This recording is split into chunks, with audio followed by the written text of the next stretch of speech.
What is up, guys? This is Corey back with you. Just a guy on my lunch break is what I am. If you have not had a chance to subscribe to the channel and you've watched a couple of my videos, please hit that subscribe button. That's your payment. It's a free service. All I ask is that you just hit that subscribe button, then you can watch my content forever for free. So if you're getting anything out of it, hit the subscribe button. That's fair. I would do it for you guys. I do it for you guys. I go on a lot of people's channel. When I see that new people had subscribed, a lot of times I'll jump on their channel, and if it looks like they actually make content and they have a few subscribers themselves, I'll hit the subscribe button. So I do practice what I preach on here. So anyway, I hope you guys had a great weekend. Mine was really, really good. It's kind of nasty weather on Saturday, which that part kind of sucked because man, the outside of my house, specifically certain parts of the landscaping at my home are just out of complete freaking control. And my wife and I just do not have a lot of time to mess with that these days, especially with a brand new baby in the house with us. It's one of those things where we used to do it together. And we would go on Saturdays and run up to Lowe's and buy ourselves, a bunch of flowers and some mulch and just different, pavers and just things like that, and work on, new things in the yard as far as our landscape. And that's something that her and I both used to get into. My wife, her father owned a landscaping business as she grew up, and she actually went and helped him, with a lot of his work at times when she was young. So, I've, when I was younger, worked on a landscaping crew for a year or two. So it's one of those things that both of us know what we're doing, and it's something that we both enjoy, and it gives us the opportunity to get outside and stuff like that. But having a baby, man, you just you just don't have time to do all that, especially if it's pretty hot outside. You can't, take a 4-month-old baby and set them out, just sitting in 90-degree weather, even if it's in the shade. You can't, it's not recommended to take babies in that sort of temperature.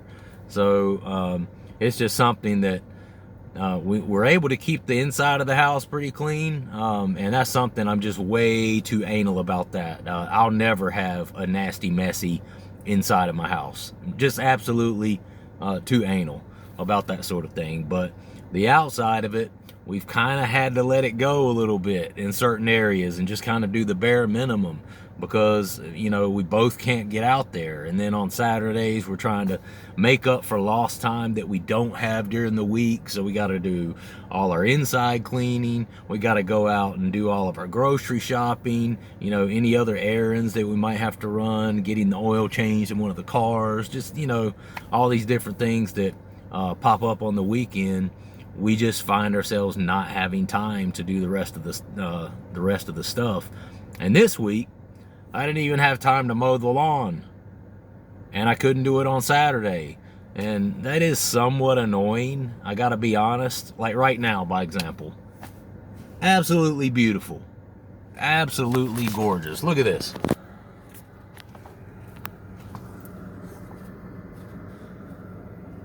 All right. So this is what my weekdays look like, okay? This is what my weekdays look like here in North Carolina. Absolutely beautiful, absolutely gorgeous, all the way up until when? Saturday.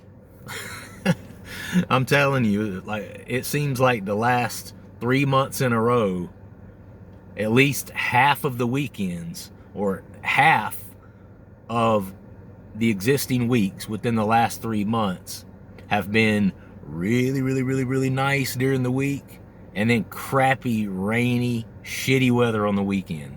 I don't know why that is. I don't know if God's just trying to punish us because he knows we really want to do our lawn, but I don't know.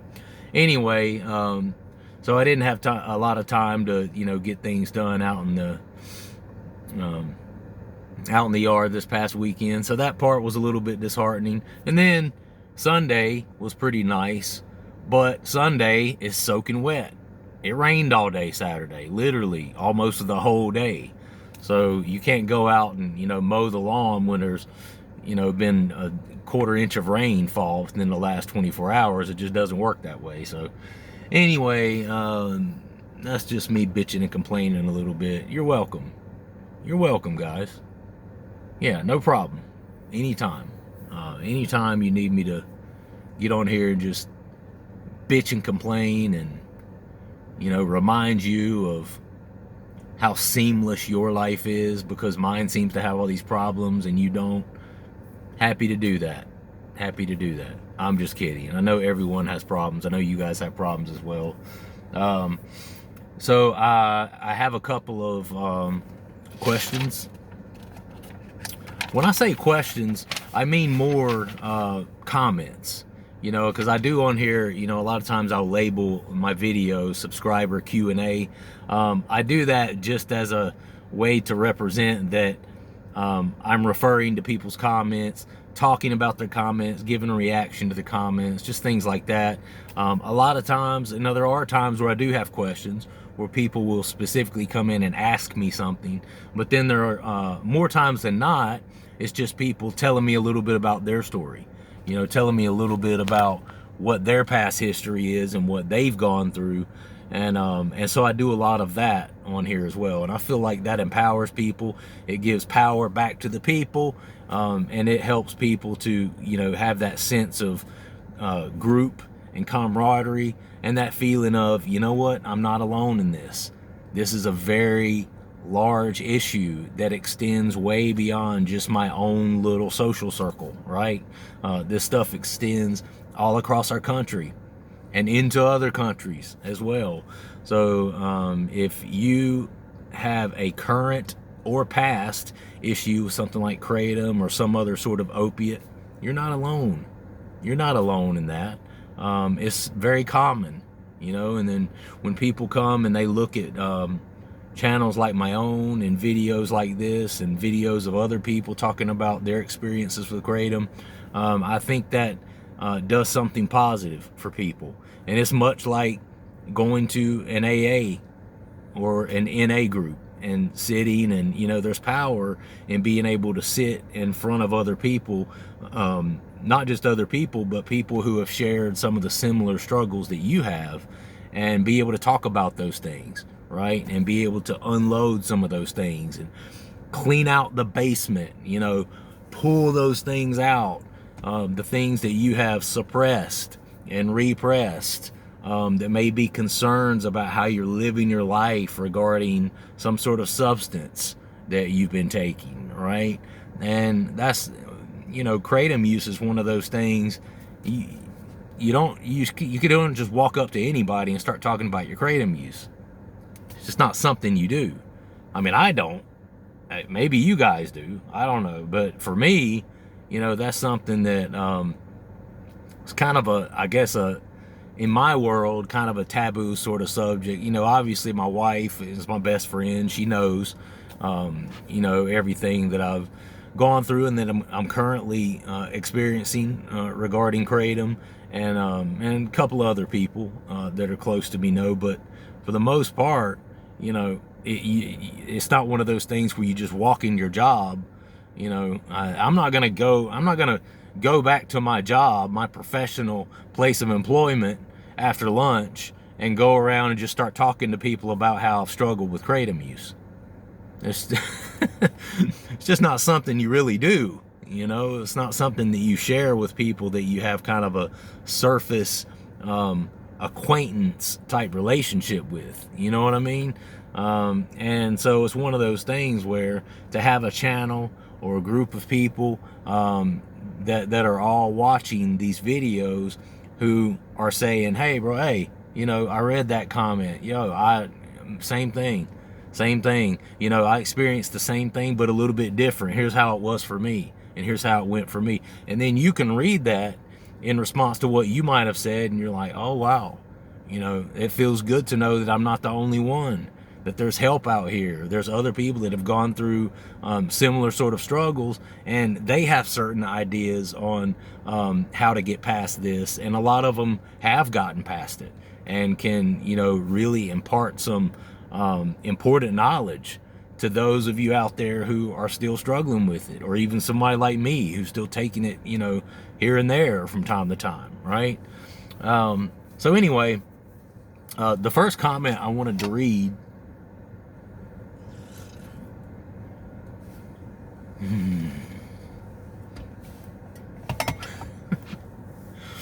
is by Albin. Is it Albin David N? I think I typed that wrong. Albin, I think, Albin. Hey man, if I'm saying your name wrong, I really do apologize for that. But he left a really good message. And it says, Corey, I'm 10 years older than your son, and I was the exact same way. My pops had a real bad pain pill problem from a back injury that dragged out forever. Seeing him every now and then, he looked bad and even let me try one during an overnight snow plowing job when I was about 16 years old. I threw up and groaned in the back seat of the F-150 for the next 3 hours, LOL. Never did I think I'd be down a rabbit hole starting from age 18 to 25 with pills. But it was exactly that.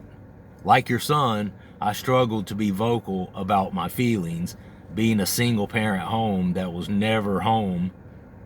Single parent home, and I'm assuming he's saying that his parent was never home due to work. I did as I pleased. I moved out at 17 to play baseball in a better area of the state. While high school ended, I was lost. While high school ended, I was lost in the fact that my dreams weren't panning out as I had hoped they would, due to my attitude problems outshining my high level of talent. Wow. Yeah, well, you you won't be the first talented person to go down that specific rabbit hole, brother. I can tell you that. Everyone has the same story with addiction, a turning point. It struck a chord to me, the comment you said that he isn't interested in substances at 17. I was the same way. And once life came without proper communication skills, it was really difficult to develop into who I wanted to be. Much love to you, your family, and anyone watching. Keep at it, Corey. Albin, first off, man, thank you so much for that comment. It's comments like that really mean a lot to me, man, and really hit me right here. There's so many well-meaning people out there with such good hearts, you know, and people that just really want to offer other people words of encouragement. And this is a perfect example. You know, this makes me feel good to hear this guy's account of what he went through as a young man, you know, and this is very similar to some of the things I went through, and I've shared some on here, you know, and I don't want to. This is one of those things and one of those topics that's a little bit tough for me to talk about. Not tough for me to talk about as in I have a hard time sharing my feelings, but tough for me to talk about in the sense that I don't want to bring my other family members into this per se.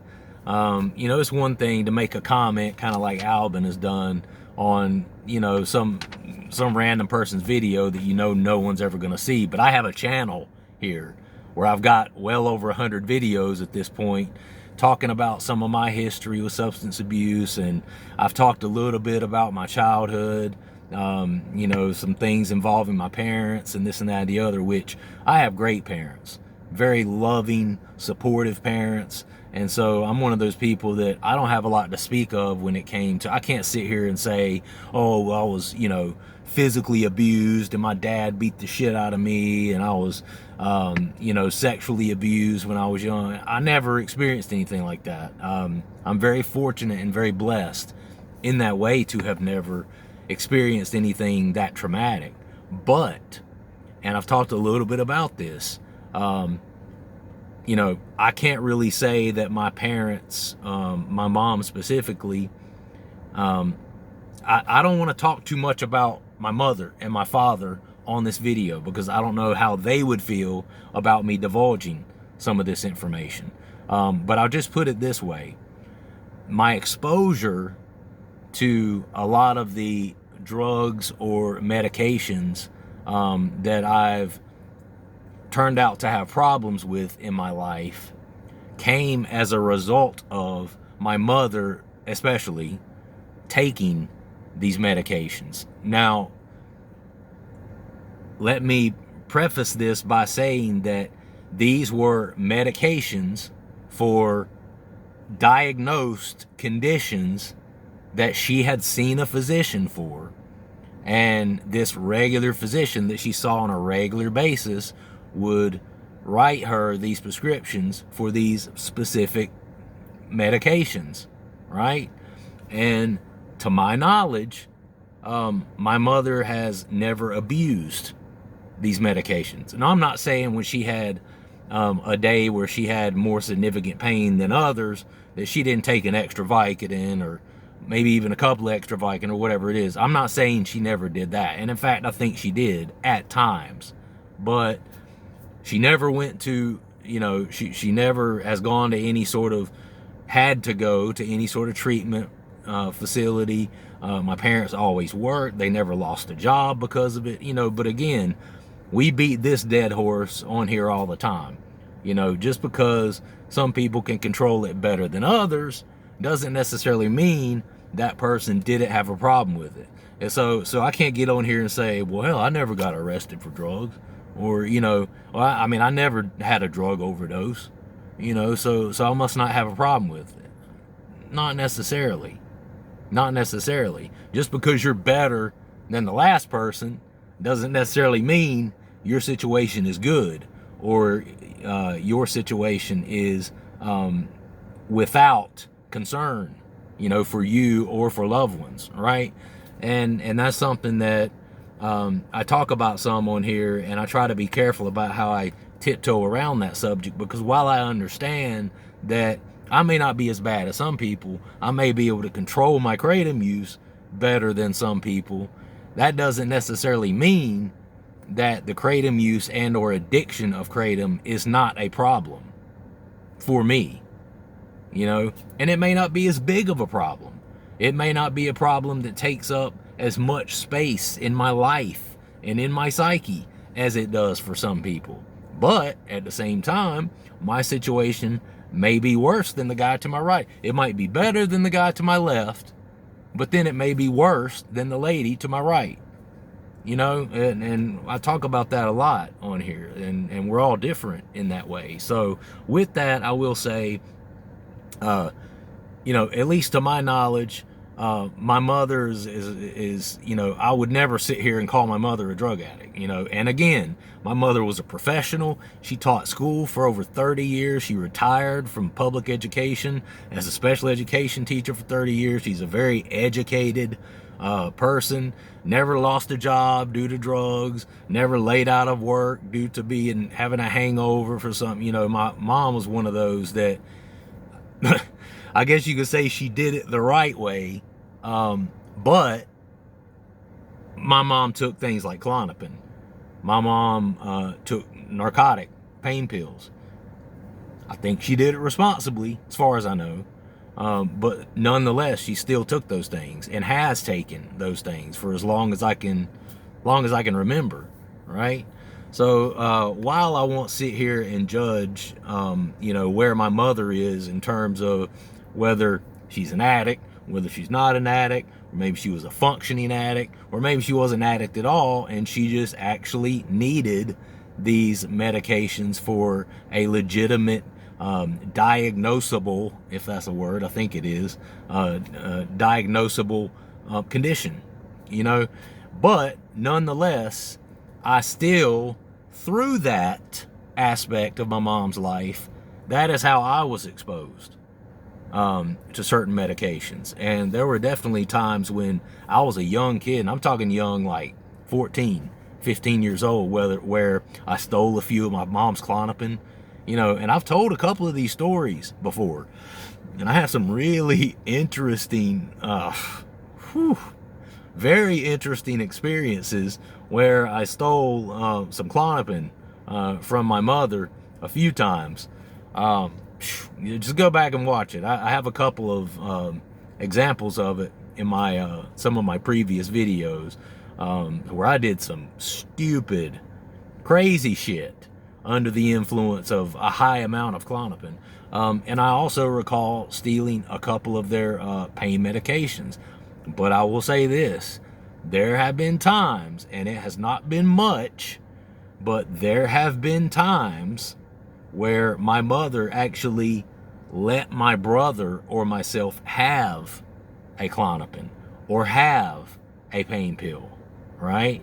Based on if we, you know, say we had some sort of headache or we had trouble sleeping or something like that. There were a handful of times, maybe less, it didn't happen often, but there were a handful of times where my mother willingly and freely gave those to us. And at the time, we didn't think nothing about it. We were like, hell yeah, you know, especially once we learned how they made us feel. You know, my brother and I both started drinking and messing around with substances at a young age, you know. And so once we learned how they made us feel, of course, we were like, oh, hell yeah, you know.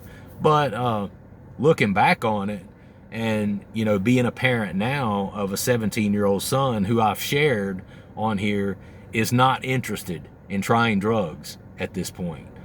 We've even told him, had the conversation with him. You know, a lot of 17-year-olds his age have tried alcohol, are interested in drinking. They're going out and getting drunk with their friends and, you know, having sex and doing all the other things that many 17-year-olds do, right? And we've even expressed to him, hey, you know, if you are or become interested in doing something like that, trying alcohol, for example, do it with us, you know. And he's kind of a homebody. He stays at home all the time anyway, you know, but he games with friends. You know, my son lived in Spain for 5 years, so he has friends that he grew up with that still live in Spain, you know, over in Europe, you know, thousands of miles away. So he's not the kind of kid that goes out on Friday nights and Saturday nights. He sees the weekend as the opportunity to stay at home and hang out, game with his friends, you know, watch some UFC on Saturday night and not have to be responsible for schoolwork. That's how my son sees his weekends, right? But we've expressed to him, if ever you're interested or if you decide you want to, tell us, do it here. We'll let you get a sip of it. You know, I would rather him try alcohol around me where I'm able to monitor how he does it, what he drinks, how much he drinks, that sort of thing. You know, because I would rather him do that than be out somewhere else with a bunch of young, immature people doing it, you know. Now, I'm not saying I'm going to go buy my friend, you know, buy my son and some of his friends alcohol. I ain't doing that shit. There's a limit. But my son himself, if he expressed an interest in taking a sip of alcohol, I would let him, you know, at the house. It's never happened, though. That's what I'm telling you. He's not interested, in spite of the fact that, you know, I would give him a sip of some wine or something if he wanted it. He's not interested in trying it. And I am absolutely A-okay with that. In fact, I am happy about that. Okay? And that's kind of what Albin's talking about here, you know. And I would say he was kind of relating his experience, you know, to my son. The fact that at a certain age he wasn't really interested in trying medications, but then his dad gave him something that he ended up taking it and then getting hooked on it. So he was kind of relating his situation to my son. But then when I read his comment, I was like, okay, well, wow, you sound more like me. You do have some parallels with my son, but you also have some parallels with when I was growing up your age. You know, when he said he had a dad who took pain medications for a given period of time and he let him try one night and he got sick off of it and this and that and the other. That's similar to some of the stuff I went through, you know, and there's no doubt in my mind that, now listen, you make your own choices in this life. I've made my own choices. Everyone makes their own choices. And furthermore, if you take something like that one time, you also make the subsequent consecutive choices over and over again to take those things. And it definitely was not my mom or father or anybody else encouraging me to take anything. I would say that responsibility just lies in kind of being the one to introduce me to it. But, and again, my mother loves her family, would never do anything to hurt her family. So in her mind's eye at that time, there was no harm in it. There was no, she didn't have any concern. She couldn't have seen the future and told the future and known that I would one day become a pillhead and to where I was hooked on Percocets and Vicodins and this. There's no way she could have known that. With that said, she still shouldn't have done it, right? Let's just be honest. She still shouldn't have done it. I wouldn't do it. I don't care if I had a whole bottle of Vicodin. And my son, in fact, just recently, my son stayed home from school for a couple of days with a migraine headache. And these are something, he's 17 now, and he's been having these since he was about 9 years old. And about once a year or so, he'll get these really awful migraine headaches that just won't go away, and it'll put him out of commission for a couple of days. I mean, he can't go to school. He doesn't even want to be in a lighted room. He just stays in a dark room in bed. Just, noises hurt him, lights hurt him. And he's been dealing with this for a while. I hated seeing my son in that condition. I really did. But if I would have had some Vicodin, or if I would have had some Percocet with me, I would not have given him either one of them. Even with him having a migraine headache, I wouldn't have done it, because I have this fear, of the kind of addiction that I've had and that I've expressed in my own life with those medication. I have this fear that I wouldn't ever want that to happen to him. You understand? So I would never give him that for fear of that same gene, that same genetic predisposition to be addicted to something like opiates would manifest in him. And then that would be manifested because I was the one that introduced him to it. I was the one that gave it to him. You understand? So I would have never, and I had some Kratom, because I still take it some on the weekend. I didn't this past weekend. I want to talk about that. I've got 6 minutes left. But, it's something that I thought to myself, Kratom, that would help him. If I gave him, like a few Kratom capsules or something, that would really help him with his pain. But I wasn't about to do that. I would never do that. And they say you can look at what your parents did, and in a lot of ways you can do one of two things. You can either look at what they did and you can take that and say, well, that was a good thing that they did. I'm going to take that character trait and I'm going to make it my own. I'm going to take that parenting trait and I'm going to make it my own to my own kids because they did some good things. And I have plenty of those things with my parents. Absolutely. My parents did a lot of good things. But I have a couple of things that I probably wouldn't have done that. In hindsight, looking at what I've gone through in my adult life in terms of substance abuse, in hindsight, probably wasn't a good move for you to do that.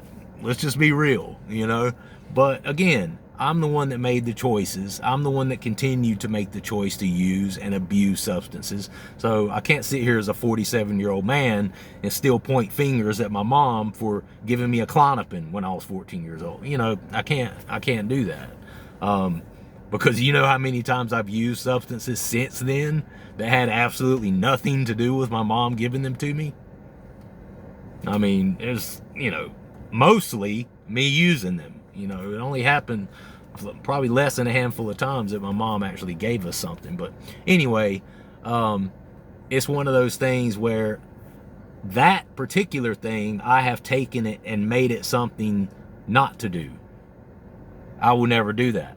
And I have very good reasons for not wanting to do that. I want my son to be able to figure out life on his own, completely sober-minded, and I don't want him to have some sort of substance to help him cope with and deal with those particular things. Because let's just be honest, they can only complicate things, especially if you're a person that tends to abuse them.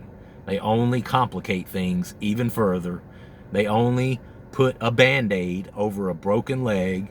They fix the symptoms.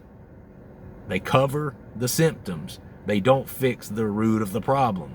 Let's get real on that. So I want my son to be able to handle life as it comes at him, life on life's terms. And so I would never give him something like that. But moving on. Anyway, Albin, thank you very much for that comment, man. I really appreciate it. Next comment, at Stop Spying on Me 9210. He said, I've watched all these videos and I still have no clue why I even want to quit, other than the fear of being dependent on something. I've actually been giving all of my excess Kratom away to people just to have more incentive to taper fastly. LOL. I think once the holidays are over, I'll just do a week or two of Stem and Vein, Hirsuta, Javanica, something like that, leading up to New Year's, and then aim for a completely free Kratom year. But I still hold no ill will or anything towards Kratom. I just don't want to rely on something like this to get me through my day-to-day life. But is dependence really that big of a deal? Yeah, I know where you're coming from, man, and this just goes back to the why, you know, and the way I feel about it is much more similar to how you feel about it. And there's times where I am like, damn, what's the big deal? Because really, you know, outside of me just cognitively knowing that, well, addiction's probably not good. Outside of that, I haven't had a lot of issues, specifically with Kratom per se. Now, when I was on pain pills back in the day, that threw me for a fucking loop.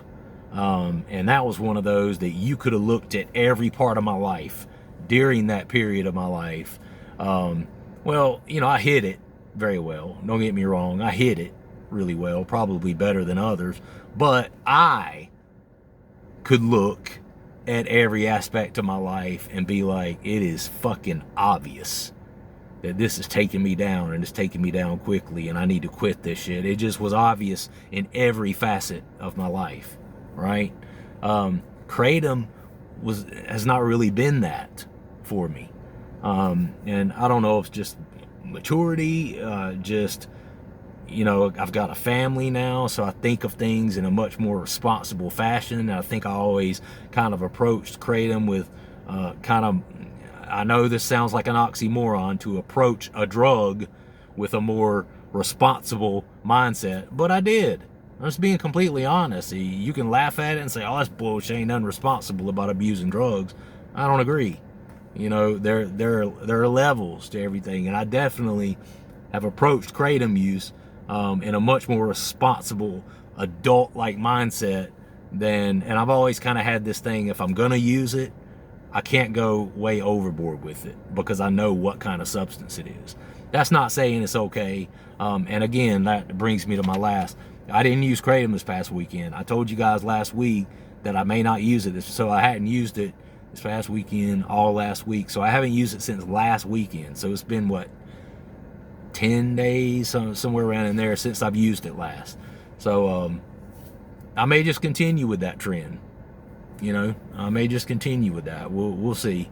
I'm not saying anything because I got people on here that'll jump in and like ride me till the fucking sun comes up about, yeah, don't take it anymore. Yeah, I think it's a good idea. Stop doing that because it's this, it's that, it's this. But again, that's their opinion, and that is a reflection of their own situation with Kratom and how Kratom affected them, right? But there's a lot of people that tend to kind of, because it affected them that way, they tend to kind of push that onto you. Well, it affected me this way, so it's got to be the same for you. It just has to be the same for you, you know? And I don't really agree with that because everyone's different. And we talk about that on here all the time. At Seeking Freedom 9020 says, Joey Talks channel got deleted because he was selling a Kratom product, I believe, or something along those lines. You can talk about Kratom with no consequences. It's something about promoting it. I think that may be true because I think he had a brand like Kratom or something like that. I'm not sure if that's specifically his Kratom product, but I do know he had a Kratom guide journal that he had written and was for sale on there and stuff like that. So it definitely could be that, but that's good to know, because I was having the conversation last video, like, damn, man, if they're gonna yank my channel down because I talk about Kratom too much, what's the point in me doing all this? What's the point in me spending all the time talking about all this stuff and responding to people's comments and this and that and the other? I mean, it's a benefit to me, obviously, because I've kind of used this channel as my own accountability mirror to make sure I stay, you know, in good parameters and a healthy set of parameters with Kratom. But, you know, let's get real. It is what it is. But just, you know, thanks for that comment, dude. I do believe that's true, that he was promoting, definitely was promoting certain products, as I remember seeing videos where he was doing that. You know, reviewing certain products and then promoting them, giving their websites where you could buy the product. You know, he did a lot of that. I don't do that shit on here. I'm not promoting anything. I'm not against it necessarily. It may be okay for some people, but I'm definitely not on here promoting it. In fact, predominantly what I do is been trying to help people taper off and get off of it. So anyway, so stop spying on me, bro. This is where it goes back to, you got to find your why. What's your why? You know, and that is what it is. And whether your why and whether your cons outweigh your pros, you know, what's the real reason? You know, but you got to be honest with yourself when you're trying to find that reason. Is your real reason to keep doing it just because you fucking like the way it feels? I mean, let's be honest. That's what my reason has been. I haven't had a lot of negative side effects and physical side effects, but I love what it does for my mind and my psyche. That's why I've kind of continued to dabble in it. I don't know if that's right or wrong. But anyway, it's been a minute since I've taken it now, so we'll see. All right, guys. Love you guys. Like the video, subscribe to the channel, and leave a comment and let me know what your story is. I'd love to know, and I will include you in my video. All right, guys. I'll see you next time. Corey's out. Peace.